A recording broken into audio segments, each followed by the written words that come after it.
It's the Jeff Foxx Show. It's the Jeff Foxx Show. The Jeff Foxx Show.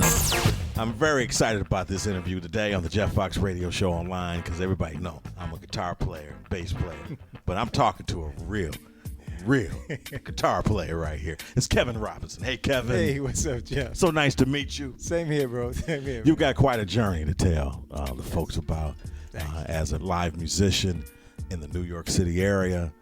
Back in the day, it was really something, wasn't it? Oh, absolutely. When music was music, and you had to hone your skills in the clubs. Yeah.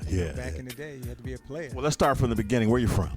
I'm from New York. I was born in Harlem. Grew up in New York. Grew up in Brooklyn. Grew up in Queens. Wow. So yeah, that's where a lot of cats come from, right? Oh yeah, all my friends. A lot of my friends went to music and art. Omar Hakeem, the drummer. Marcus Miller went. To Were you proud of him on this past year's Grammys? Oh my goodness. Wasn't that a great thing? Absolutely. He was playing with Stevie and now. You played with this guy, huh? Well, wasn't that a great? All of us went to high school. A whole bunch of us. Ray Chew. Really? All of us cats were in music and art at the same time. Ray Chew, Marcus Miller. You went to school with Marcus? All of these cats, man. That's why you so bad. No, man. That's a bad school. Those cats. No. Wow, that's a good story. Yeah. So going to school and around all those great musicians, what did that do for you as a musician? I started off as a classical musician, it's from elementary school playing classical flute, and that's how I made music and art. And in fact, most of us who were going to music and art at the time played some sort of other instrument, wasn't the instrument we later. What did you start on? I started off playing violin. Is that right? Right, violin, flute, and then that's when I picked up the guitar sometime later. When I moved from Brooklyn to Queens, that's when I saw the bands, in the garages, and that's when I wanted to really pick up Queens is a hotbed for a lot of bands. A lot of bands. Jamaica Funk, Bernard, all those cats. And you were around all of that. All that music was that. That was the time. That must have been a wonderful time period. Oh, nothing like it. So at that time, which is different from today, you'd want to be a musician. Because, there was nothing but musicians in the neighborhood.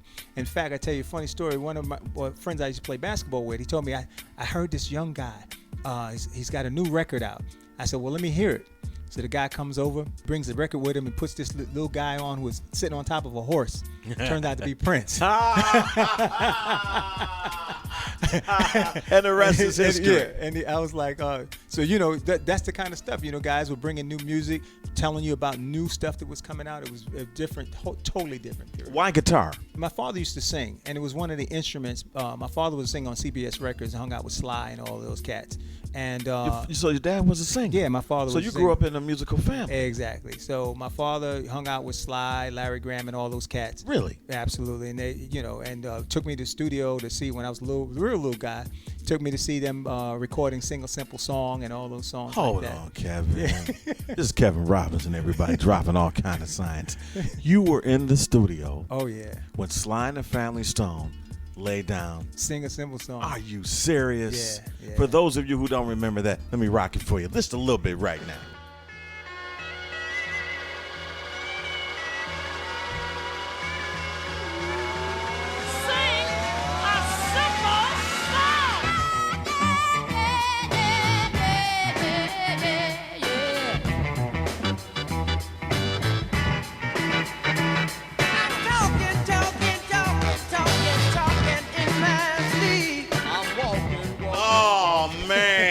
Was it like that? It was like that. You saw Sly? Oh, yeah. I met Sly a few times with my father. And the ironic thing was I was a recording artist, Chad, and I did my own thing because my partner Howard King and Howard played with Roberta Flack, and we did some production. We produced Patti LaBelle. We produced Melba Moore. We produced Freddie Jackson. At that time, I was doing the Chad album, which was me. I had on a pseudonym. And Sly, I met Sly again because he had some tracks that he wanted us to do. One of them was "You're the One" he had done with Little Sister. Little Sister, you're the one. Yeah, I'm the one. you know the deal. I know the deal. Amazing. So now you're in Queens. You're playing guitar. You're in these bands. What was the next level then? Well, the next level was actually I had gone to Morehouse College. So I was playing locally for a while, but still in school. What were you studying in Morehouse? I was studying mathematics. Okay. Actually. so ironically, still playing in bands even into school. Came back, worked a little bit, then I said, this working thing is not working. Music is in your blood, right? Exactly. Music is who, I always say, work is what you do, a job is what you do, and music is who you are. Exactly. So that's when I joined the band Kinky Foxx. Johnny Kemp, Timmy Allen, all of us cats. It was Kinky Foxx playing time. And that was uptown at the Cellar. There you go. And for those of you in the New York City area, that was a hotbed. Folks were playing music. Wasn't Allison Williams up there? Allison Williams, Melissa Morgan, Johnny Kemp. Yeah. Johnny Kemp was in the band with me. So, wow. Yeah. Keith Sweat. Yeah. He started up there too, didn't he? What was that like in the New York area at that time? Live music all night. Battle of the Bands and all that kind of stuff, man. It was incredible. Oh, man, that must have been a great time period. It was incredible, man. Incredible. Yes. From there, that's how I met Fred Petros, who bought the Change BBQ stuff, because he came from Europe with all the material already recorded. He had 8 songs for Change and 7 for BBQ that were already recorded, played by Italian musicians. And he wanted to actually manage Kinky Foxx, but we were already managed by this guy named Tom Hoover, ex-basketball player, played with the Lakers and the Knicks. Eventually I left, Timmy left, Fred came and got us to be in BBQ. He wanted me to be in BBQ, and he put Timmy as bass player. Did you tour with BBQ? Yes, we toured. It was a great band. The original band is Melissa Morgan, myself, Elder Beatty. You playing on the beat? Killed on the beat. Man, that's a cut right there. The cut right I there. love that song. That song is still in rotation today on major radio stations across the country. Man. How did you get involved with M2 Man? Playing uptown, M2 used to come through the Cellar, and M2 saw me, and he wanted me to join. And when Reggie left, Reggie Lucas was the other guitar player. When Reggie left, I replaced Reggie, and that's how I got on and played on a lot of the sessions with Stephanie Mills, Spinners, everybody. At what point did you say, okay, I'm Kevin Robinson, it's time for me to tell the Kevin Robinson story musically? When did that happen? Well, that kind of happened on the second album with BBQ. It went further after we produced Freddie Jackson and Melba Moore, and then that's when I got a chance to do the Chad album. And once I did the Chad album, which was my own thing, me and Howard wrote all the material, and we started to do and hone our skills as producers and songwriters. You've got some new work out right now. Absolutely. Tell me about your new project. Nice little ballad called Every Time I See Your Face. And that sounds nice. Some nice little funky pieces. And still trying to play locally, do some things locally. So, what can we hear from the new project? Every Time I See Your Face. Tell me about this one. Oh, this is a love song. Okay. Love song about somebody who you hold near and dear to you. Okay. The lyrics go something like this: Every time I see your face, I realize that your love is a blessing. And every time I see your eyes, those pretty brown eyes, it's a beautiful song. I'll let you take. Go ahead and do the introduction, Kevin Robinson. It's your song. Go ahead.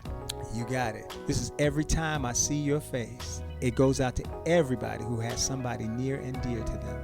Every time I see your smile,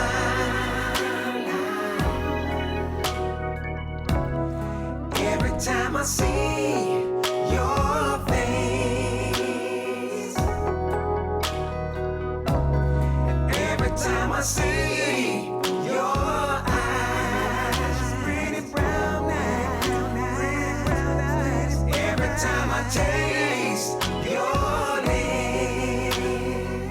There's something that's been on my mind for quite some time, and I gotta let you know that I see you walk this way sometimes. I think about the day I met you with your fine self. I ain't alone, 'cause every man walking by wants a chance to get with you. They're wasting their time. Today I wanna let you know, let my feelings overflow. Put what I've been thinking in your mind. Love seems too weak to define everything you mean to me. Here's the reason. Every time I see your smile, you light up my life. You're my sunshine. Every time I see your face, I realize that your love is a blessing. Every time I see your eyes, your pretty brown eyes, pretty brown eyes. Every time I taste your lips, I know that our love is forever. Love don't define what you feel. First time I made love to you, love don't define what you was nothing like I ever knew. You changed the game and gave me the confidence that's made me someone I've never been before you. In ways that you don't even know. Life has been more meaningful ever since you came into my life. But words are too weak to define everything you mean to me.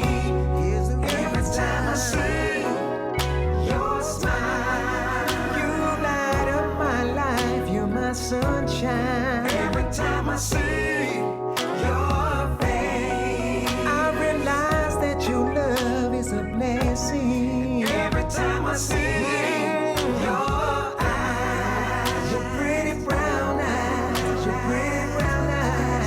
Every time I taste your lips, I know that our love is forever. Every time I see your smile, you're like a ray of sunshine on a cloudy day, and all around the rain is falling, but where we stand, it's summertime, and you don't know what it does to me when you smile. It makes me feel like I never ever felt before.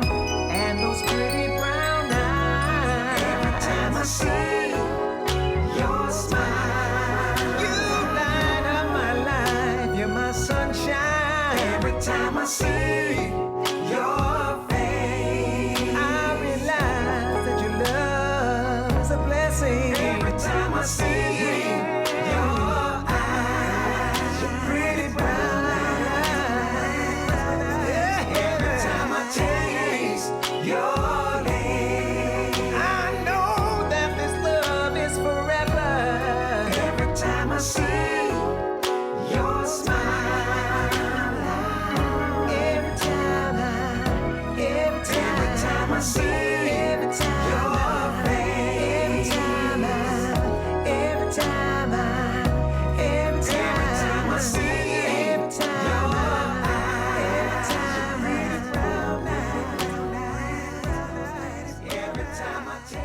That's beautiful, man.